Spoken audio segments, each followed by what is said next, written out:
A história de Saul tem comprovações surpreendentes da arqueologia.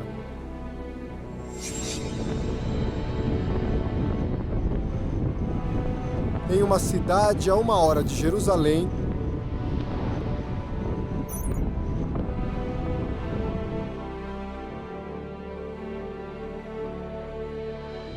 conversamos com um dos maiores arqueólogos da atualidade, Yosef Garfinkel.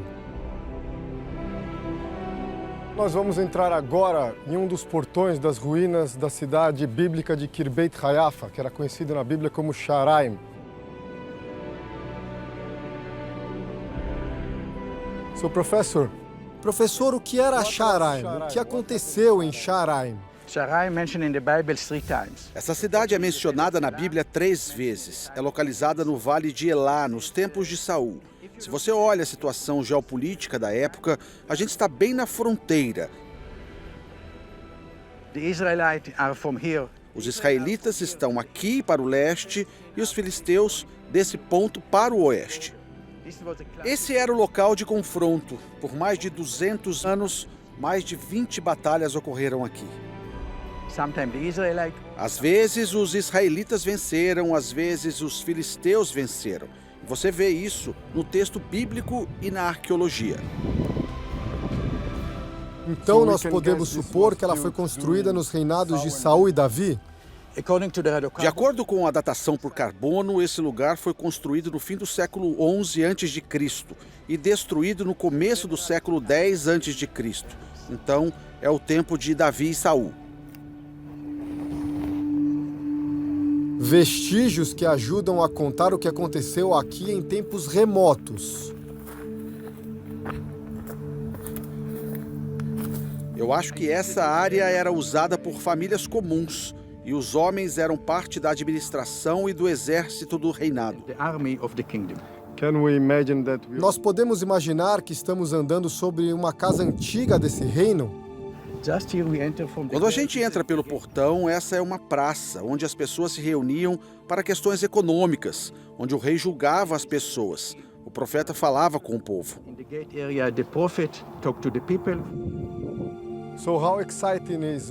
Quanto empolgante é poder andar e trabalhar em um local desses, professor?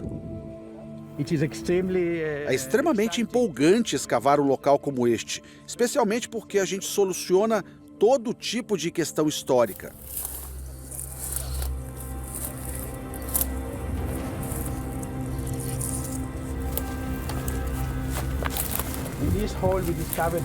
Nesse local que a gente escavou, a gente tinha um lugar para cozinhar, uma pedra para lavar roupa, e ali no canto a gente encontrou os restos de um jarro com uma inscrição.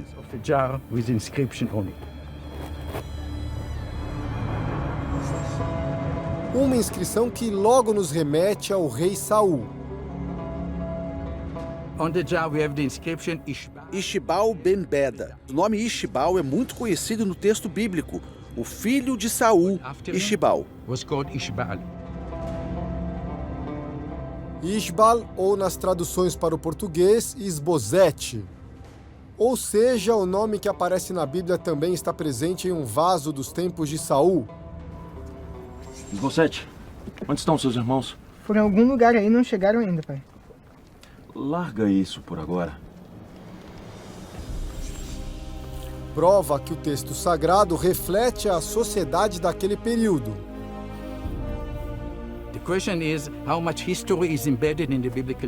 A questão é, o quanto de história está no texto bíblico?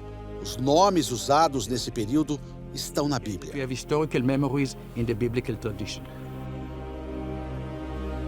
Uma preciosidade.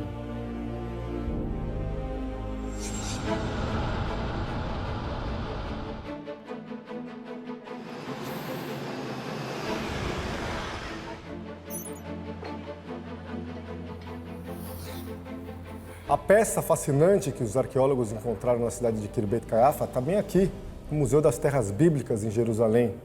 E chama atenção porque a gente repara que são fragmentos que foram colocados juntos até se formar o pote completo. O impressionante é justamente a inscrição, que está bem no alto ali da peça. Tem as letras em hebraico que formam o nome Ishbal, o nome de um dos filhos de Saul?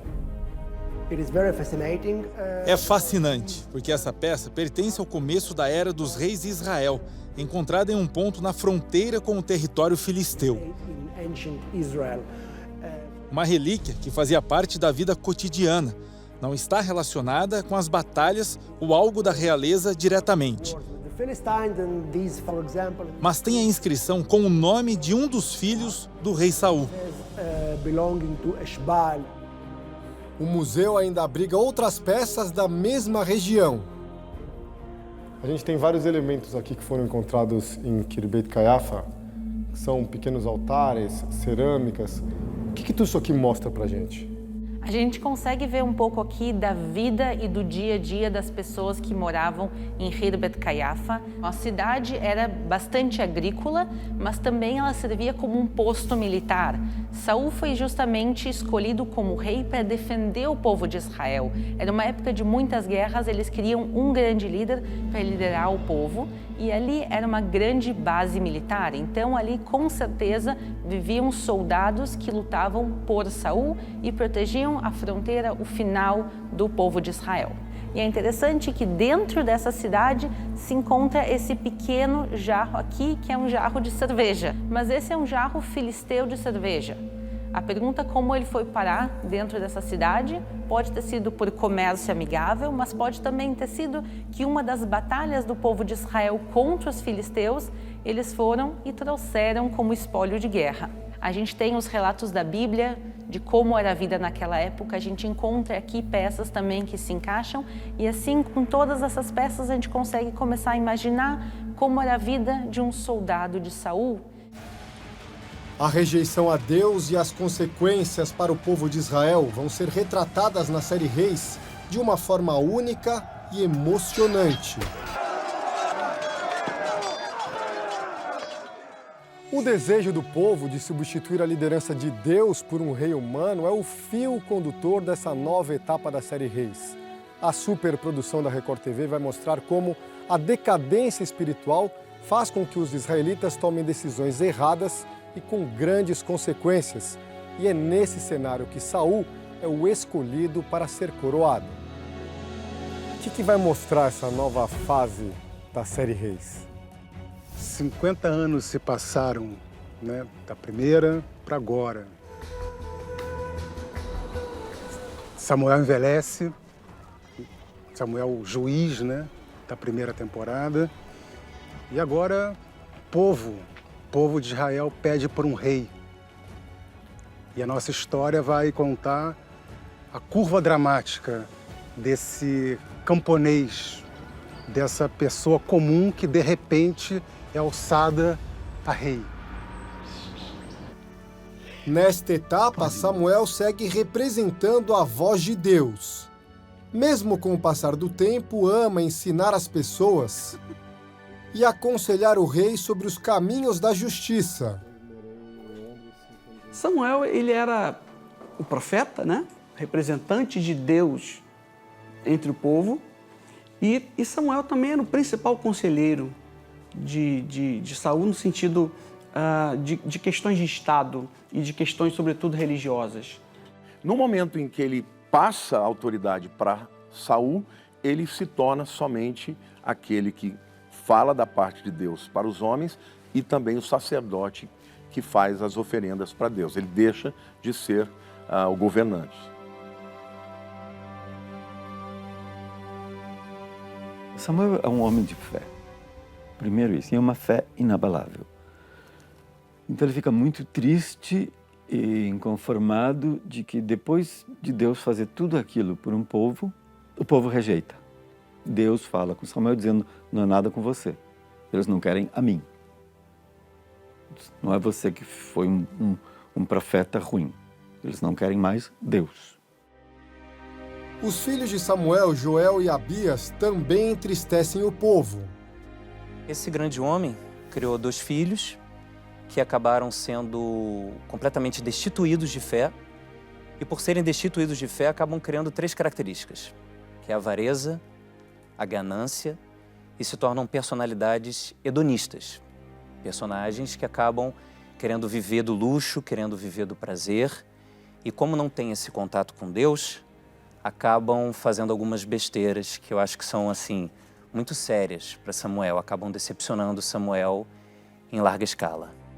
Os filhos de Samuel, eles, de maneira explícita, não tinham o bom testemunho que o pai tinha. Porque a própria literatura bíblica vai nos descrever como pessoas que viviam em pecado. E esse pecado, o que é o pecado? O pecado é a separação, ele é a cisão, é aquilo que distancia o homem de Deus. Quando chega essa notícia, Samuel diz a ele: você foi escolhido para ser o rei de Israel. Qual que é a reação desse homem no campo?